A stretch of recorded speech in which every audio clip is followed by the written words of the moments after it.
అస్సలాము అలైకుం వరహమతుల్లాహి వబర్కాతు.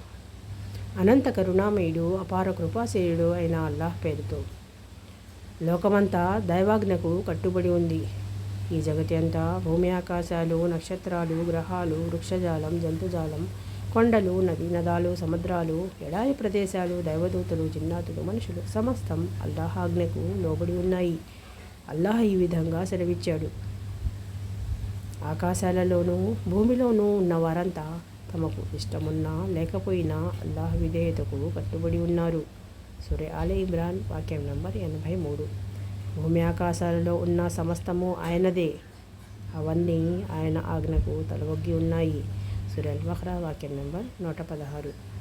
ఇంకా ఇలా సెలవిచ్చాడు: నిశ్చయంగా ఆకాశాలలోనూ భూమిలోనూ ఉన్న సమస్త ప్రాణులు, దూతలు అందరూ అల్లాహ్ సన్నిధిలో సాష్టాంగపడుతున్నారు. ఏమాత్రం అహంకారం చూపడం లేదు. సూరా అన్-నహ్ల్ వాక్యం నంబర్ 49. ఈ విధంగా కూడా సెలవీయబడింది: ఆకాశాలలో ఉన్నవారు, భూలోకవాసులు, సూర్యచంద్రులు, నక్షత్రాలు, పర్వతాలు, వృక్షాలు, జంతువులు, చాలామంది మనుషులు కూడా అల్లాహ్ ముందు మోకరిల్లని నువ్వు గమనించడం లేదా? సూరా అల్-హజ్ వాక్యం నంబర్ 18.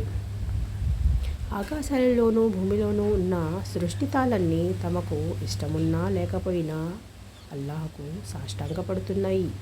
వాటి నీడలు సైతం ఉదయం సాయంత్రం అల్లాహకు సజ్దా చేస్తున్నాయి. సూరా అర్-రాద్ వాక్యం నంబర్ 15. ఈ విధంగా ఈ సమస్త జగతి, అందులో ఉన్నవన్నీ అల్లాహకు విధేయత కనబరుస్తున్నాయి.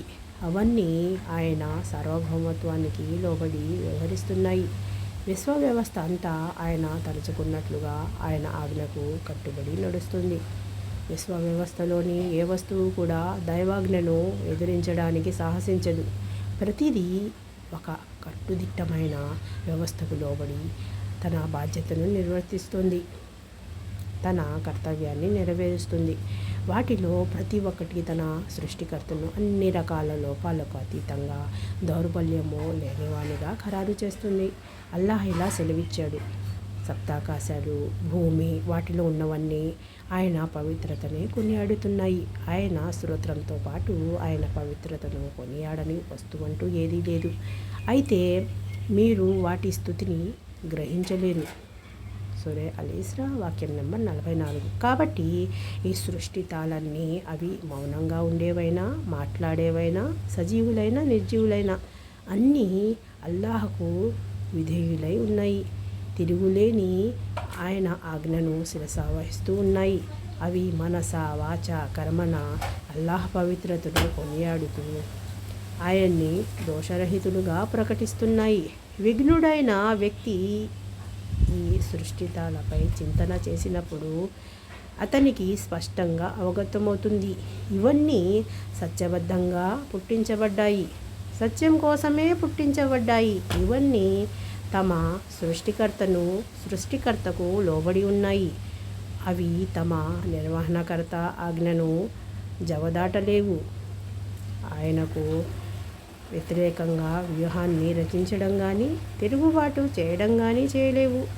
ఈ విధంగా సృష్టితాలన్నీ సహజంగానే తమ సృష్టికర్తను అంగీకరిస్తున్నాయి. షేఖుల్ ఇస్లాం ఇబ్నే తైమియా రహ్మతుల్లాహి అలైహి ఇలా అంటున్నారు: కొన్ని కారణాల దృష్ట్యా మనుషులు అల్లాహ్ ఆజ్ఞలకు తల ఒగ్గి ఉన్నారు. ఆయన ఎదుట తల ఒగ్గడము, ఆత్మసమర్పణ చేసుకోవడం తప్ప వారికి మార్గాంతరం లేదు. తాము అల్లాహ్పై ఆధారపడిన వారమని, తమకు అల్లాహ్ అవసరం ఉందని వారికి తెలుసు. తమపై దేవుని ఏ ఇచ్ఛ విధివ్రాత నెలకొని ఉన్నదో దాని ముందు ఎట్టి పరిస్థితుల్లోనూ తలవంచక తప్పదని వారికి తెలుసు.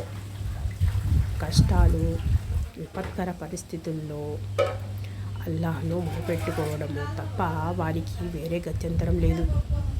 విశ్వాసి అనగా మోమిన్ మనస్ఫూర్తిగా దైవాజ్ఞలకు తల ఒగ్గుతాడు. అలాగే అల్లాహ్ తన జాతకంలో ఏ కష్టాలు, కడగండ్లను రాసిపెట్టినా అతను దైవాజ్ఞానుసారము సంతోషపూర్వకంగా గ్రహిస్తాడు. ఆత్మ పరిశీలన చేసుకుంటాడు. మొత్తానికి అతను సర్వకాల సర్వావస్థల్లో హృదయపూర్వకంగా అల్లాహ్ విధేయుడుగా రాణిస్తాడు. మజ్ము అల్ ఫతావా 1/45. అలాగే ఒక అవిశ్వాసి అనగా కాఫిర్ కూడా తన ప్రభువు యొక్క తిరుగులేని ఆజ్ఞ ముందు నిస్సహాయుడిగా ఉన్నాడు. ఈ జగతి అంతా సాష్టాంగ ప్రమాణం చేస్తుంది అంటే భావము లోబడి ఉండనేదే. ప్రతి వస్తువు యొక్క సాష్టాంగ ప్రమాణము అనగా సజ్దా దాని స్థితిని బట్టి ఉంటుంది. తన ప్రభువు పట్ల ఆత్మసమర్పణ భావము అందులో అంతర్లీనమై ఉంటుంది. ఏ వస్తువు దేవుని పవిత్రతను కొనియాడినా అది వాస్తవికతతో కూడుకొని ఉంటుంది. ఆకాశాలలోనూ భూమిలోనూ ఉన్న వారంతా తమకు ఇష్టమున్నా లేకపోయినా అల్లాహ్ విధేయతకు కట్టుబడి ఉండగా, వీరు అల్లాహ్ ధర్మాన్ని కాకుండా మరో ధర్మాన్ని అన్వేషిస్తున్నారా? ఎట్టకేలకు వారంతా ఆయన వైపునకు మరలించబడతారు. సూరా ఆలి ఇమ్రాన్ వాక్యం నెంబర్ 83. ఈ దైవసూక్తి గురించి షేఖుల్ ఇస్లాం ఇబ్నే తైమియా రహ్మతుల్లాహి అలైహి ఇలా వ్యాఖ్యానించారు. నిఖిల జగతి ఇష్టమున్నా లేకున్నా రెండు పరిస్థితుల్లోనూ తన ఆజ్ఞకు కట్టుబడి ఉందని పవిత్రుడగు అల్లాహ్ చెబుతున్నాడు. అందువల్ల సృష్టితాలన్నీ సంపూర్ణంగా అల్లాహ్కు దాసులే, ఆయన సేవకులే. ఎవరు అనుకున్నా కాదన్నా వారంతా ఆయన ప్రణాళికకు కట్టుబడిన వారే. ఏ ప్రాణి ఆయన ఇచ్ఛను ఎదిరించి ఆయన విధించిన విధివ్రాత నుండి బయటపడడం సంభవం కాదు.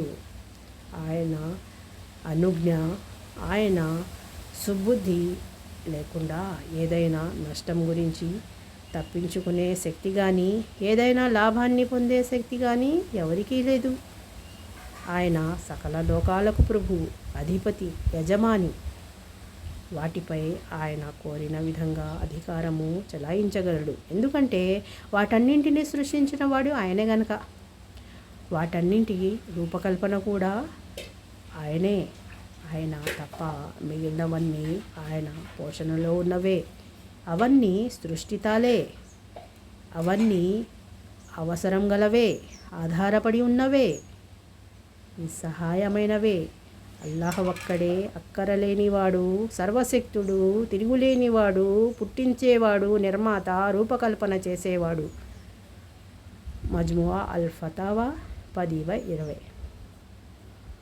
అస్సలాము అలైకుం వరహ్మతుల్లాహి వబర్కాతుహ్.